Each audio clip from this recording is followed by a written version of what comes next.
My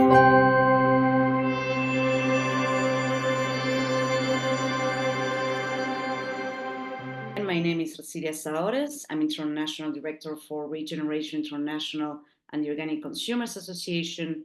I'm based here in Mexico at an educational organic ranch, Via Orgánica Ranch.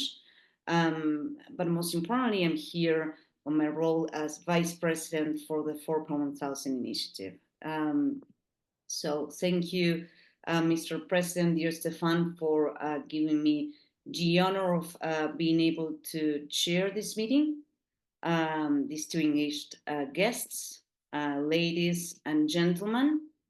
2023 was the year of UNFCCC COP28, which will live long in our memories, with negotiations clearly, finally recognizing the role of agriculture and food systems as a major instrument in the fight against climate change, even when many discuss in the adaptation chapter, as if to echo the important event at the start of the COP with the publication of the Declaration in the United Arab Emirates on Sustainable Agriculture, Resilient Food Systems and Climate Action, signed by 159 countries, which for the first time finally mentions the importance of soils and their health.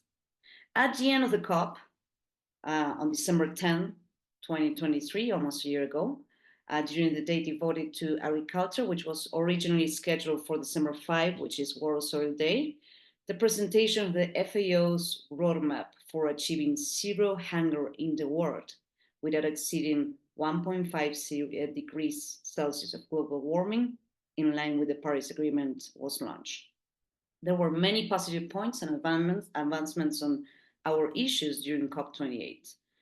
So it will soon be 10 years since COP21 in Paris validated in the Universal Agreement adopted by 195 nations a shared commitment to keeping the rise in global temperature below 2 degrees, or if possible, 1.5 degrees Celsius, above pre-industrial levels by strengthening the capacity to respond to the consequences of climate change. In 2024, this rise has already exceeded 1.5, and global greenhouse gas emissions are continuing to rise.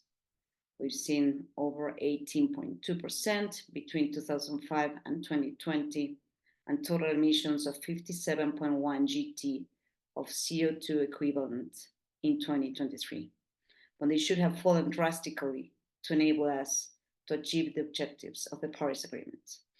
So we must therefore continue and even step up our efforts to reduce emissions worldwide and in all sectors.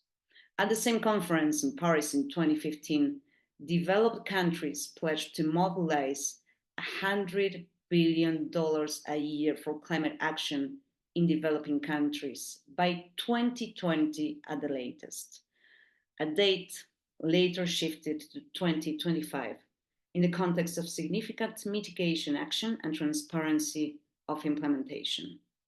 For the first time in 2022, that's 3 years ahead of schedule, the total amount of financing for climate action was $115.9 billion US, exceeding the $100 billion US goal.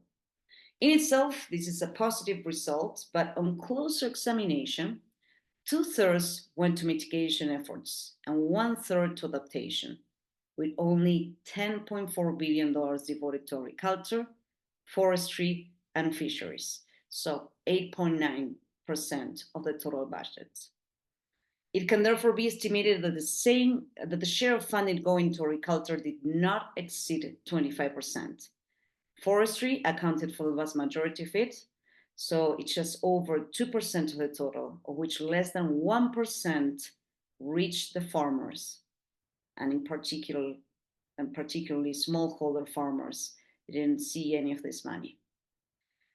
As far as financing is concerned, if it can be considered that the result is relatively satisfactory in terms of amount, relatively satisfactory, quote unquote, it is definitely not in terms of targeting. And that's not to mention the demand from developing countries who would like to see this envelope increased to $1,000 billion over time.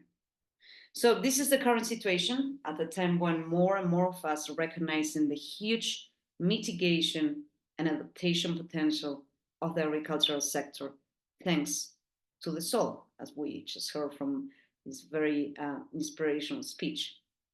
It has to be said, however, that financial support is not necessarily going where it should. Having said this, I'm confident that our common efforts will be able to turn the tide of events. So, what I would like to do is thank you once again for joining us for this 8th day of the 4.1000 initiative online. Thank you for supporting our initiative. And without further ado, allow me to open the high-level segment of this 9th Partner Forum.